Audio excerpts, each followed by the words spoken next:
Hey guys, it's Brian with the Midnight Mechanic, and today we're going to show you how to replace the lower ball joint in your 10th Gen Ford F150. Now I think four-wheel drive ones are the same, but there's a little bit different because I like to remove the spindle. And two-wheel drive, there's no CV axle in there. Four-wheel drive there is. So I'm going to show you specifically how to do it here on the two-wheel drive one. Now, I know a lot of people might not agree with me that you need to remove the spindle, but it's really easy to do. Pull the caliper off, unbolt those, it comes out really easily. It'll save you time and a little bit of frustration because you're not having to work around that spindle. And you should probably replace your upper ball joints anyway. Replace them as a pair because they're just as old as each other. So if one's going bad, the other one probably is too. And you can get all of the parts you need, the upper control arms and the lower ball joints, for probably under $200 because that's what we just spent to go ahead and do this. I'm replacing both of them. If you need to see a video on how to do the upper control arms, there's one right here. But right now, we're going to show you how to replace that lower ball joint. In doing so, I'm going to go ahead, break that spindle off. So the first thing you need to do is go ahead and remove that spindle. Now, in order to do that, you have to remove the wheel speed sensor and the brake caliper. The wheel speed sensor is just a little 8mm bolt that holds it in. Then you're going to have to kind of wiggle it out. It might get a little bit of crud and rust in there, so you got to be careful when you take it out so you don't break it. The caliper, it just has two bolts. They're 18mm. Take those out and then hang it out of the way. Go ahead and remove your wheel speed sensor first because it's kind of attached here with wiring. You don't want to break it. So go ahead and remove that first, set it to the side. Then you can go ahead and remove your caliper, set that to the side. So right here is your wheel speed sensor. You have to remove this little 8mm bolt right here, and then you can kind of rotate it and pull it out. You may need a little screwdriver to pry it just a little bit, but go ahead and remove that 8mm, and then we can go ahead and slide that out.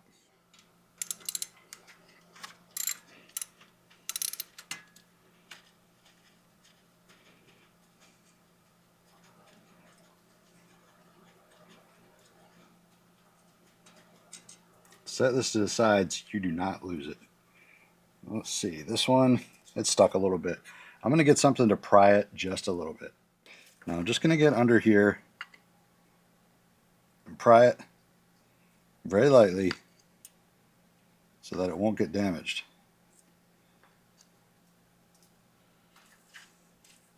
I'll rotate it a little bit, you pull it out. Now just kind of set it aside and we can move over to that caliper. So now here is your caliper. Obviously, you need to go ahead and remove these bolts. There's one right up here, and down here, right here is the other one. Go ahead and unbolt those. They're 18mm. Now, I have this little hook that I made, and what I'm going to do is actually hook this through the caliper, and then I'm going to hook it. I'm actually going to hook this through the caliper, and then hook it right in here. That way, it stays up out of the way and it doesn't mess up this hose. So these guys can really get stuck on there, so I'm going to go ahead and use the whole breaker bar.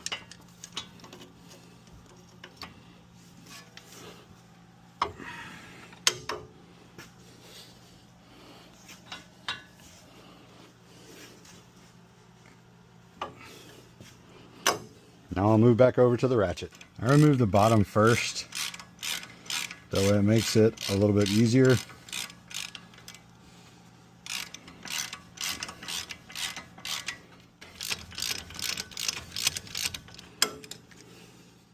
I'm going to take this off.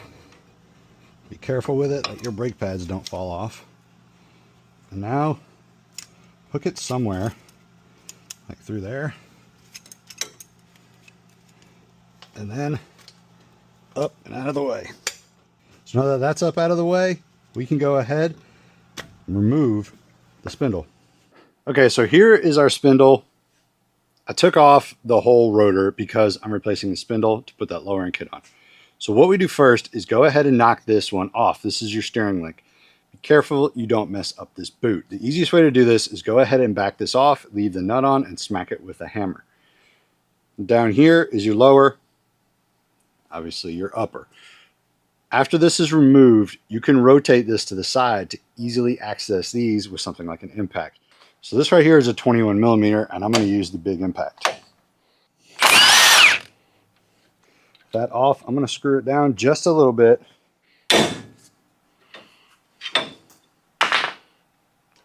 Now go ahead and put this back on the top, and keep it out of the way. Now we can rotate this to the side, back and forth, to get those ball joint nuts off. So this one is a 24 millimeter.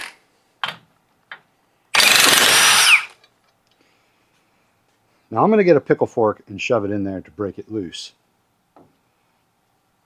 But what I'm going to do first is I'm going to leave that screwed on. So here's one of those moments where I got a little bit ahead of myself. So I'm going to roll back a little bit. And before you go ahead and remove the upper control arm from this, make sure you break loose the lower ball joint. Now I'm going to pretend like you didn't see me remove that yet. You'll see me remove it in a second. But for right now, we're going to go ahead and break this loose. I'm going to use this pickle fork, and I'm going to stick it in there, and I'm going to hammer it with the mini sledge until it comes loose. Leave that nut in there, or it might fall off, and then it'll hit your toes. And if you're not wearing a set of brunt work boots with composite toes like I am, it's going to hurt you, and it's going to hurt bad.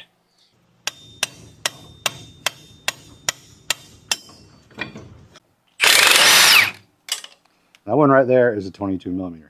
So what I'm going to do now is I'm going to use this pickle fork, and I'm going to stick it in here, and then I'm going to hammer it in with a mini sledge, and it's going to bust it loose. Then when it breaks it loose, we can go ahead and pull it up out of the way. Sometimes you have to use different size pickle forks. It's hard to tell sometimes exactly which one you need.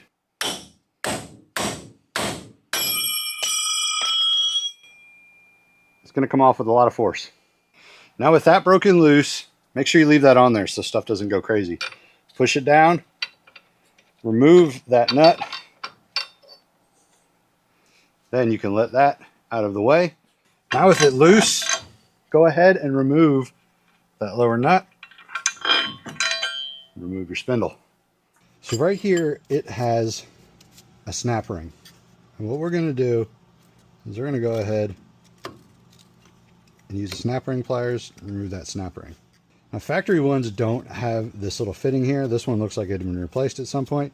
We're going to go ahead and remove that. That way the ball joint press I'm going to use can push this down with ease without messing that up.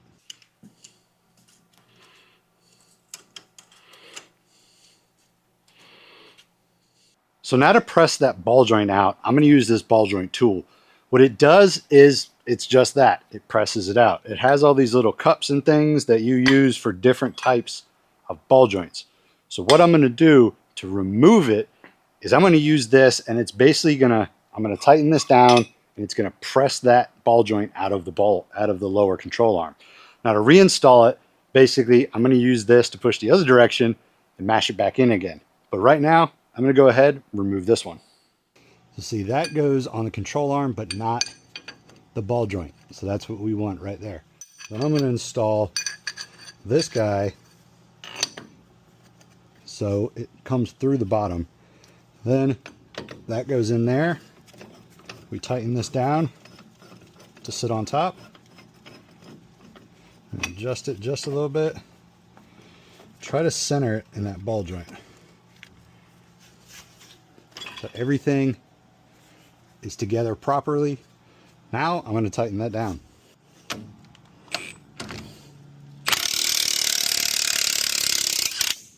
So now to reinstall it, right here I got these Moog ball joints. So what you do with this is you're going to want to push it up. So now I'm kind of an idiot, so I'm going to go ahead and say that it was already pressed in a little bit, but do it like this. This has the size collar where it'll come up through it. The bottom one will go on without messing up the boot. So get this set up where it's not messing up the boot. Get the top leveled up on here. Go ahead and tighten that thing down until this sits flush with the control arm.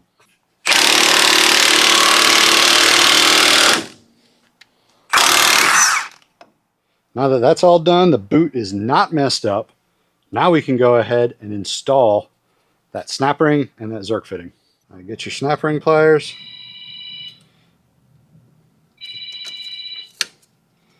Get it all the way on. Make sure it is seated in that notch, which that is. Now we're going to go ahead and install this little Zerk fitting. And this is what you grease it with when you need to grease it. So you want this tight, but not so tight that it snaps off. You also want it in a direction where you can access it with the grease gun. So now that this guy is all installed, everything's good, we can go ahead and start reinstalling the spindle. Now, this is bare because we're installing a new one. But go ahead and get it on and put that lower nut on there. Now that that's on, you can go ahead and install your upper. Then you can tighten it down. So now that the bottom is on, you can go ahead and tighten this nut up. You need to get it so that little hole is between one of these notches. We're gonna go ahead and tighten it down, and then I'm gonna put a cotter pin in.